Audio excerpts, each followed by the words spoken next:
Gracias por la invitación. Gracias también a la profesora María de la Luz Arriaga. El tema es muy interesante, sobre todo porque para un poco entrar en la materia del presupuesto, del financiamiento, coincido con la visión de que estamos en un cambio trascendental, no solamente a nivel nacional, sino a nivel internacional. Estamos viviendo cambios que desde una perspectiva de análisis de coyuntura inicia con la crisis, la debacle económica de 2008-2009 en Estados Unidos, y de ahí se transmite hacia el mundo. Bueno, a partir de ahí empieza a haber una reacción, se empiezan a gestar movimientos sociales que se ven traducidos en los diferentes movimientos políticos en Europa y en América. Y el punto culminante en el caso de México es la llegada de Andrés Manuel a la presidencia. En este contexto quiero hacer un repaso rápido de cómo en los últimos 3-4 años, que son muy ejemplificadores de cómo las finanzas públicas en el ámbito neoliberal obedecían a la lógica de los recortes en el marco de dar privilegio al pago de servicios de la deuda por encima del desarrollo social e incluso productivo, como un dogma del uso de los recursos públicos. Y esto se ve de manera muy puntual,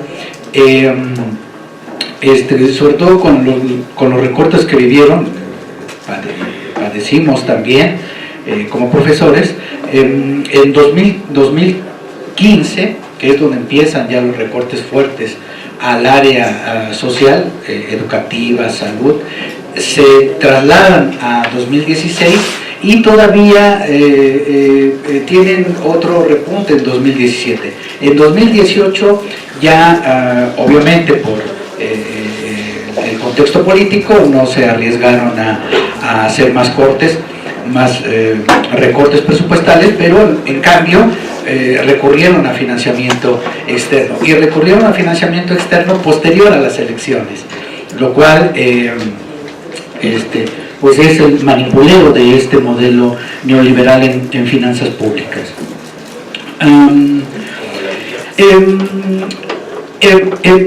Todos sabemos que la reforma hacendaria que se implementó en 2012 buscaba, según el gobierno federal, dos objetivos centrales: una mayor recaudación vía impuestos y una reforma energética con una menor dependencia de los recursos petroleros. Bueno, pues tuvieron éxito. Tuvieron éxito en cuanto a incrementar el nivel impositivo con respecto a lo que conocemos del Producto Interno Bruto. Pasó de 9% del Producto Interno Bruto en 2013 aproximadamente a 14% del Producto Interno Bruto en este último año. Efectivamente, pero ¿quién cargó con los impuestos? En un ejercicio que luego hicimos ahí con algunos estudiantes, identificamos que los tramos donde se cargó el impuesto es entre los que ganan más o menos, ganamos entre 12,000 y 20,000 pesos aproximadamente. Es ahí donde se incrementó realmente el impuesto, no en los tramos más altos, que hoy el gobierno ha dicho que es ahí donde se ha obtenido más. No, es en estos tramos donde el incremento de los impuestos se han dado. Es decir, lo que queda de la clase media es la que ha cargado con el incremento de los impuestos. Y bueno, otras medidas, el meter a los trabajadores del Estado al cobro de estos impuestos, etcétera, etcétera, ¿no? Es decir, sí fue exitoso, pero en contra de los estratos de ingresos medios como un servidor, bueno, y como la mayoría. El segundo, que tanto se dijo de la reforma energética y no depender de los recursos petroleros, bueno, pues cuando hizo agua este modelo fue con el gasolinazo que vivimos hace un año. ¿Por qué? Porque el Estado ya ha ido perdiendo estos recursos. Es un autosuicidio del Estado, pero esa es la visión neoliberal, ¿no? Es incluso suicidar al mismo Estado como garante de los derechos sociales y derechos económicos. Pero cuando se dieron cuenta que no tenían recursos para seguir subsidiando la gasolina, y vieron el malestar social que esto generaba, tuvieron que echar marcha atrás e incluso hasta redujeron el proceso de venta con las rondas de zonas parciales del petróleo, de zonas petroleras. En este punto,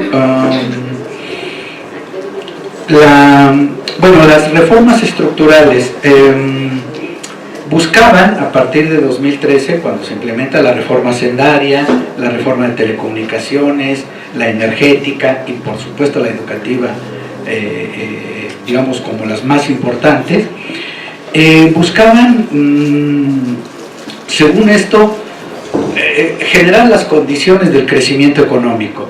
Sabemos que después de estos años, en este sentido, en el sentido del crecimiento económico, las reformas que tanto han pregonado han sido un fracaso ya en términos de crecimiento económico, incluida la reforma hacendaria. El problema es que seguimos teniendo en promedio en los últimos 25 años 2.5% de crecimiento. Sabemos que las economías más dinámicas a nivel mundial, China, Corea, bueno, dejemos China, pongámonos con un país comparable, ya no nos comparemos con Estados Unidos, comparémonos con Corea del Sur, ¿no? Por ejemplo, Corea del Sur, no quiero hacer depresión, pero no va a haber de otra. Corea del Sur hace 50 años tenía un PIB per cápita promedio, aunque es una medida imperfecta, pero bueno, un PIB per cápita en promedio, es decir, lo que un ciudadano promedio recibía hace 50 años en Corea del Sur era aproximadamente unos $600 aproximadamente. Un ciudadano mexicano de hace 50 años tenía un poco de un PIB promedio de $1,600 al año. ¿Qué pasa con los últimos datos del año pasado? Bueno, un ciudadano promedio coreano gana aproximadamente unos $24,000, $25,000 anuales. Un ciudadano mexicano promedio gana aproximadamente $11,000, $12,000. Es decir, que en 50 años un ciudadano coreano gana más que un mexicano, cuando eso, hoy en día gana más, cuando antes nosotros teníamos un promedio de ingreso del doble. Ahora los coreanos lo tienen del doble con respecto a nosotros. ¿Y dónde ocurre este cambio? Este cambio ocurre precisamente en la década de los 80, mediados de la década de los 80, cuando se está implementando el modelo neoliberal en plena forma y en plena expresión. Se abre la economía, se contiene el salario, todo esto que ya conocemos. Pero ahí está el resultado concreto y específico. Y estas reformas estructurales no lo han resuelto ni lo van a resolver. La concepción económica, como ya lo reconocemos, la mentalidad económica que incluso los mismos asesores de Andrés Manuel económicos, Carlos Ursúa, los futuros subsecretarios de Hacienda, los de Economía, etcétera, tienen esta mentalidad eficientista. ¿Cuál es esta mentalidad eficientista? la han puesto muy claro Videgaray, compañía. Para ellos, una economía que crezca, sí reconocen que el sector educativo es el elemento central del crecimiento económico. Pero su concepción neoliberal la ubica en el sentido de que va a ser capital humano que va a propiciar el crecimiento económico a través de una eficiencia del uso de los recursos y el recurso del capital humano. Esta es la concepción dominante en todos los modelos económicos neoclásicos. Y es la formación y la escuela que tiene el secretario de Hacienda de Andrés Manuel.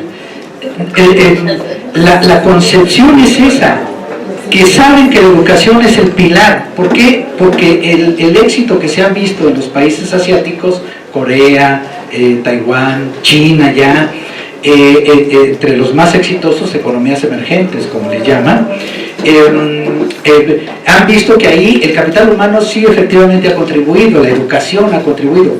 Pero lo que no quieren ver es que son modelos en donde integran la educación al aparato productivo, no la dejan sola, no dejan ahí a los estudiantes que se vayan formando y a ver dónde encuentran trabajo después de que salgan de la formación, de la universidad, etcétera.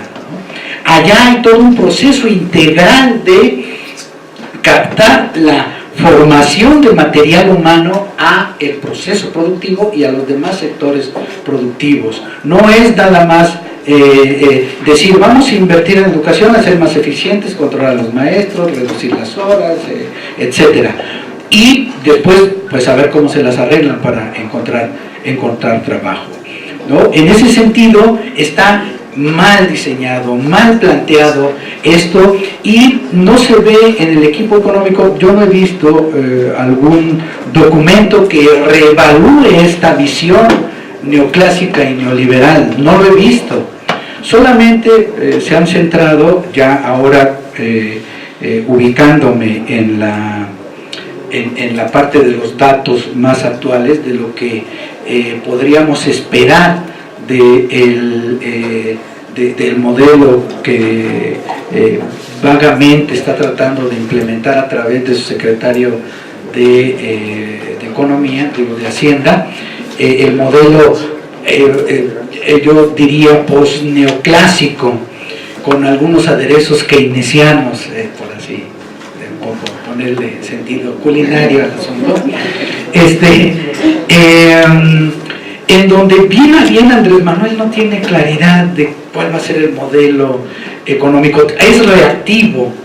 El último hecho de lo reactivo es que ya se dio cuenta de la marabunta que se le viene encima cuando dijo estamos en bancarrota.